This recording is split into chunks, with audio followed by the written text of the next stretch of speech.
ഇന്നിപ്പോ KNMന്റെ സംസ്ഥാന അധ്യക്ഷൻ പറയുകയാണ്,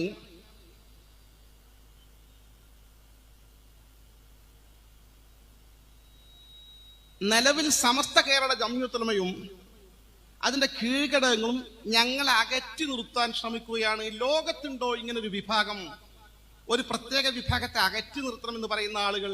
ഇത്ര വലിയ യാഥാസ്ഥികന്മാരാണ് ഇവർ എന്ന് പറഞ്ഞ് അത്ഭുതത്തോടു കൂടി പറയുകയാണ്.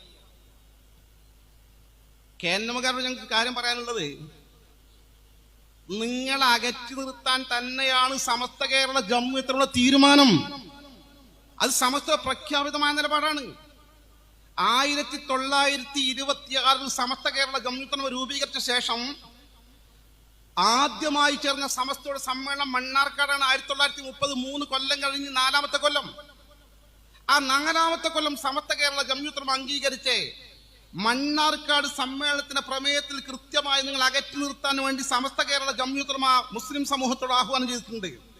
ഞാൻ ആ പ്രമേയം നിങ്ങളെ വായിച്ചു കേൾപ്പിക്കാം. ചോറ്റൂർ കൈക്കാർ, അന്നത്തെ ഒരു വിഭാഗമാണത്, വ്യാജന്മാർ, കൊണ്ടോട്ടി കൈക്കാർ, കാദിയാനികൾ, വഹാബികൾ നിങ്ങളാ തുടങ്ങിയ മുതലായവരുടെ ദുർവിശ്വാസ നടപടികൾ, അഹ്ലുസുന്നത്തി വൽ ജമാഅത്തിന്റെ വിശ്വാസ നടപടികളോട് കേവലം മാറാക കൊണ്ട് അവരുടെ വിശ്വാസ നടപടികളോട് പിന്തുടരലും അവരോടുള്ള കൂട്ടുകെട്ടും സുന്നി മുസ്ലിങ്ങൾക്ക് കേവലം പാടുള്ളതല്ലെന്ന് ഈ യോഗം തീരുമാനിച്ചിരിക്കുന്നു. 1930 മാർച്ച് 17 സമസ്തയുടെ തീരുമാനം, അവരുള്ള കൂട്ടുകെട്ട്. അത് സമസ്തയുടെ നിലപാടാണ്. അത് ലോകത്ത് എല്ലായിടത്തും, ഇവിടെ മാത്രമല്ല. ബിദഅകളോട് വിട്ടുവീഴ്ചയില്ലാത്ത സമീപനമാണ് സച്ചരിതരായ മുൻഗാമികൾ സ്വഹാബത്ത് തൊട്ട് താബികൾ തൊട്ട് നടത്തിയിട്ടുള്ളത്. നിങ്ങൾക്കറിയുമോ, ഖവാരിജ് പ്രസ്ഥാനം ബിദഅ പ്രസ്ഥാനമാണ്.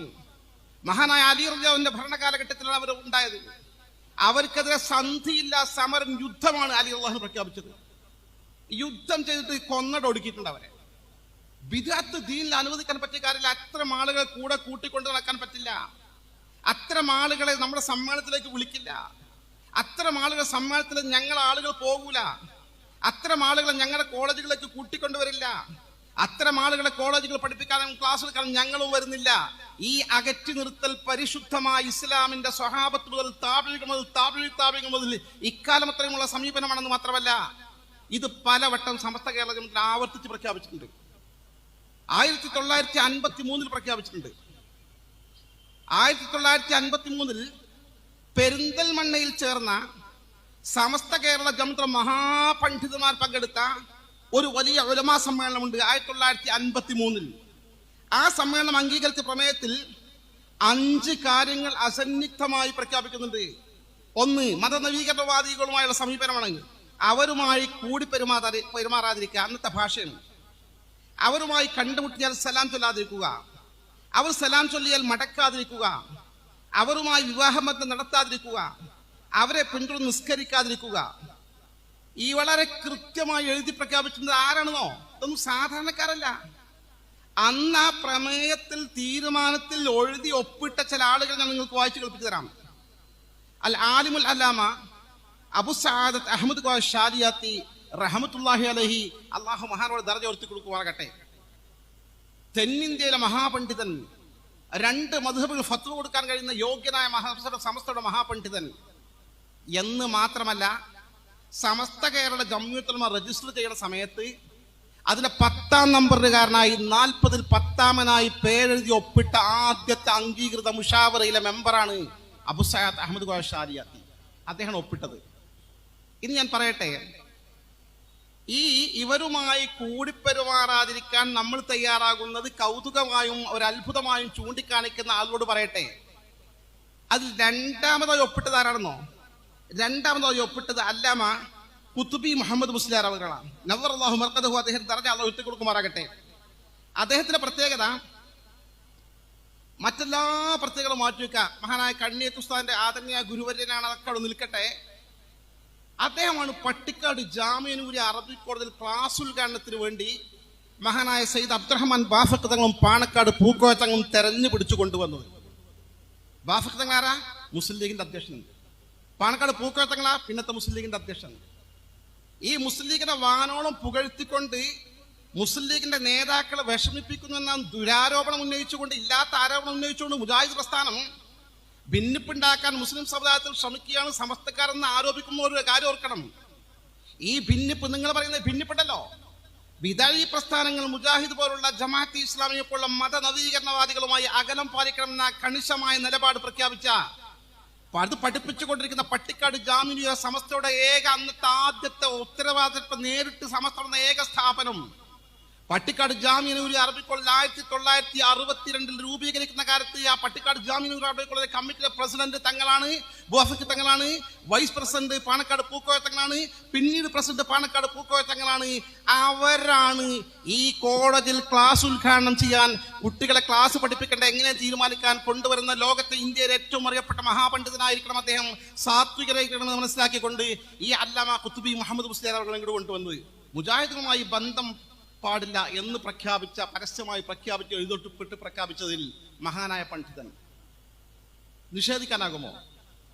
ആ ബാഫക്ക് തങ്ങൾ സ്ഥാപിച്ച, ആ പാണക്കാട് പൂക്കോയ തങ്ങൾ സ്ഥാപിച്ച, ആ സമസ്ത കേരള ജമിയത്ത് സമസ്ത നേതൃത്വം നടത്തുന്ന ഈ കോളേജ് സ്ഥാപിച്ച, ആ കോളേജിൽ പഠിച്ച് പുറത്ത് സുന്നത്ത് ജമാഅത്തിന് ദഅവത്ത് നടത്തുന്ന ഞങ്ങളുടെ പോലുള്ള ഫൈസിമാർ അവർ പഠിപ്പിച്ചു തന്ന ഈ ആദർശം, ബാഫക്ക് തങ്ങൾ പഠിപ്പിക്കുന്ന ആദർശം, പാണക്കാട് പൂക്കോയ തങ്ങൾ പഠിപ്പിക്കുന്ന ആദർശം, ഷംസുൽ ഇ കെ ഉസ്താദ് പഠിപ്പിക്കുന്ന ആദർശം ഉറക്കെ പറയുക തന്നെ ചെയ്യും. സമസ്ത കേരള ജമിയത്ത് പുറകോട്ട് പോകുന്ന പ്രശ്നമില്ല.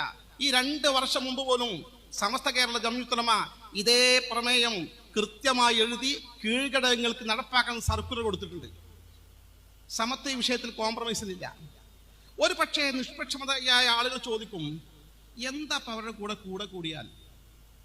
മുജാഹിദ് പ്രസ്ഥാനത്തിന്റെ അധ്യക്ഷൻ എന്ന് പറഞ്ഞതുപോലെ ലോകത്തിങ്ങനെ ഉണ്ടാവുക, കൂടെ ഇരിക്കാൻ പാടില്ല എന്ന് പറയുന്ന ഒരു വിഭാഗം. പടച്ചോനെ, അത്തരം ആളുകൾ എനിക്ക് പറയാനുള്ളത്, കൊറോണ കാലഘട്ടം കഴിഞ്ഞു പോയിട്ട് അധികമായിട്ടില്ല. കൊറോണ തൊട്ടടുത്തല്ലേ കഴിഞ്ഞു പോയത്? കൊറോണ കാലഘട്ടത്തിൽ കൂടെ ഇരിക്കാൻ പറ്റുമോ? വിട്ടടിരിക്കണം. കൂടെ നിസ്കരിക്കാൻ പറ്റുമോ? പറ്റൂല. പോലീസ് കണ്ടാ പിടിക്കും, അപ്പൊ ഒന്ന് പള്ളി പൂട്ടും, വിട്ടടി നിർത്തണം. എന്താ പ്രശ്നം? ലോകത്തെങ്ങനെ വിട്ടു നിർത്തല്? ബസ് സ്റ്റോപ്പിൽ ക്യൂ നിൽക്കുകയാണെങ്കിൽ, ട്രെയിനിന് വേണ്ടി ക്യൂ നിൽക്കുകയാണെങ്കിൽ, എവിടെ ചെന്നാലും ഫ്ലൈറ്റ് പോകാൻ ക്യൂ നിൽക്കുകയാണെങ്കിൽ ഒക്കെ വിട്ട് നിൽക്കണം. അടുത്തിരുത്താൻ പാടില്ല, ഒരുമിച്ച് നിർത്താൻ പാടില്ല. എന്താ പ്രശ്നം? കൊറോണ രോഗം വഹിച്ച രോഗാണു അടുത്ത ആളിലേക്ക് പകരുമോ എന്നാണ് പ്രശ്നം. ആണ് പ്രശ്നം. ഒരു പേപ്പട്ടി കടിച്ചൊരു കുട്ടിയെ വിചാരിക്കുക, അള്ളാഹുവിനെ കാത്തുരക്ഷിക്കുമാറാകട്ടെ മക്കളെ. പേപ്പട്ടി കടിച്ച് ആ കുട്ടിയെ നമ്മൾ ഹോസ്പിറ്റലിൽ കൊണ്ടുപോവുകയാണെങ്കിൽ വിഷബാധ ഉണ്ടോ ഇല്ലേ എന്നൊക്കെ പരീക്ഷിക്കുന്നതിന് മുമ്പ് തന്നെ ഡോക്ടർമാരും നഴ്സുമാരൊക്കെ ആ കുട്ടിയെ പ്രത്യേകമായ ഒരു റൂമിൽ കൊണ്ടുപോയി അതിന് മാത്രം അഡ്മിറ്റ് ചെയ്ത് അങ്ങോട്ട് ആരും പ്രവേശിക്കാതെ അതിന് വേറിട്ട് നിർത്തും. എന്താ പ്രശ്നം? എന്താ ഈ കുട്ടിനെ പരിചരിക്കാൻ ആളുകൾ ഒപ്പം നിർത്തണ്ടേ? വേറിട്ട് നിൽക്കണം, അകന്ന് നിൽക്കണം. എന്താ പ്രശ്നം? രോഗാണുണ്ട്, പ്രശ്നം അതാ, അത് ഇങ്ങോട്ട് പകരും. എന്നാൽ എൻ്റെ പ്രിയപ്പെട്ട സഹോദരൻ, ഞാൻ ഉണർത്തുകയാണ്, ബിദ്അത്ത് എന്ന് പറഞ്ഞാൽ മാരകമായ രോഗാണുവാണ്, മാരകമായ വിഷബാധയാണ്. ഇത് ഞാൻ വെറുതെ പറയുന്നതല്ല. ഹബീബായ അഷ്റഫുൽ ഖൽഖി നബി മുത്ത് മുഹമ്മദ് മുസ്തഫ സ്വല്ലല്ലാഹു അലൈഹി വസല്ലം തങ്ങൾ അസന്നിഗ്ധമായി പറഞ്ഞതാണ്. തങ്ങൾ പറയുകയാണ്, സയഖ്റുജു മിൻ ഉമ്മത്തി അഖ്വാം, എൻ്റെ ഉമ്മത്തിൽ നിന്ന് പിൽക്കാലത്ത് ചില ആളുകൾ കടന്നു വരും, തതജാറാ ബിഹിമുൽ അഹ്വാ, ബിദഈ ചിന്തകൾ, മത നവീകരണ ചിന്തകൾ അവരുടെ സിരകളിലൂടെ ഇങ്ങനെ പ്രസരിച്ചു കൊണ്ടിരിക്കും. കമാ യതജാറൽ കലബു ബിസാഹിബി, വിഷബാധ പേപ്പെട്ടി കടിച്ച ആളിലൂടെ സഞ്ചരിക്കുന്ന പോലെ, ലാ യബ്ഖാ മിൻഹു ഇർഖും വലാ മഫ്സിൽ, ഒരു പേപ്പെട്ടി കടിച്ചാൽ, അത് വിഷബാധയേറ്റാൽ, ആ വിഷയബാധയേറ്റ മനുഷ്യന്റെ ഒരു ഞരമ്പും പിന്നെ ബാക്കി നിൽക്കില്ല, ഒരു സന്ധിയും ബാക്കി നിൽക്കില്ല. എല്ലാ സ്ഥലത്തും ആ വിഷബാധ പെട്ടെന്ന് എത്തിച്ചേരും. അഷ്റഫുൽ ഖൽഖി നബി മുത്ത് മുഹമ്മദ് മുസ്തഫ അള്ളാന്റെ റസൂല്, വമാ യൻതിഖു അനിൽ ഹവാ ഇൻ ഹുവ ഇല്ലാ വഹ്യു യൂഹാ, അള്ളാന്റെ റസൂല് കാര്യം പറഞ്ഞ് വഹി കിട്ടണം, വെറുതെ പറയില്ല, സ്വന്തം ഇഷ്ടപ്രകാരം പറയില്ല. എത്രേ രോഗ ഉദാഹരണമൊക്കെ അള്ളാന്റെ റസൂല് വിദാത്തിനോട്, അതൊക്കെ മാറ്റി വെച്ചിട്ട് ഈ പേവിഷബാധയോടെ ഉപമിച്ചത്. കാരണം മാരകമായ രോഗാണുവാണ് പേവിഷയുമായി ബന്ധപ്പെട്ട രോഗാണു. മാരകമായെന്ന് പറയാൻ കാരണം, അള്ളാഹുവിന്റെ ഹബീബ് അന്ന് പറഞ്ഞ തൊട്ട് ഇന്ന് വരെ ഈ ബാധിച്ചാൽ അതിന് ട്രീറ്റ്മെന്റ് കണ്ടെത്തിയിട്ടില്ല, മെഡിസിൻ മരുന്ന് കണ്ടെത്തിയിട്ടില്ല എന്നുള്ള പ്രശ്നം. ഇന്നും ആധുനിക വൈദ്യശാസ്ത്രം എത്ര വളർന്നു, രോഗപ്രതിരോധ കുത്തിവയ്പ്പൊക്കെ നടത്തും, എന്നാലും അത്തരം കുട്ടികൾ പോലും പിന്നെ മരിക്കുന്നുണ്ട്. ചിലപ്പോൾ എത്രയോ പത്രത്തിൽ വായിക്കും, കുത്തിവെച്ച കുട്ടി പേപ്പട്ടി കടിച്ചു, പിന്നെ മരിച്ചു. അങ്ങനത്തെ മാരകമായ ഒരു കേസാണ്. ബിദ്അത്തിന്റെ പ്രശ്നം എന്താണ്? ആ ബിദ്അത്തുമായി ബന്ധപ്പെട്ടാൽ ആ രോഗം പകരും എന്നുള്ള പ്രശ്നം വേറൊരു കുഴപ്പമില്ല. അതുകൊണ്ട് അകന്നു നിൽക്കണം എന്ന് പറയുന്നത്.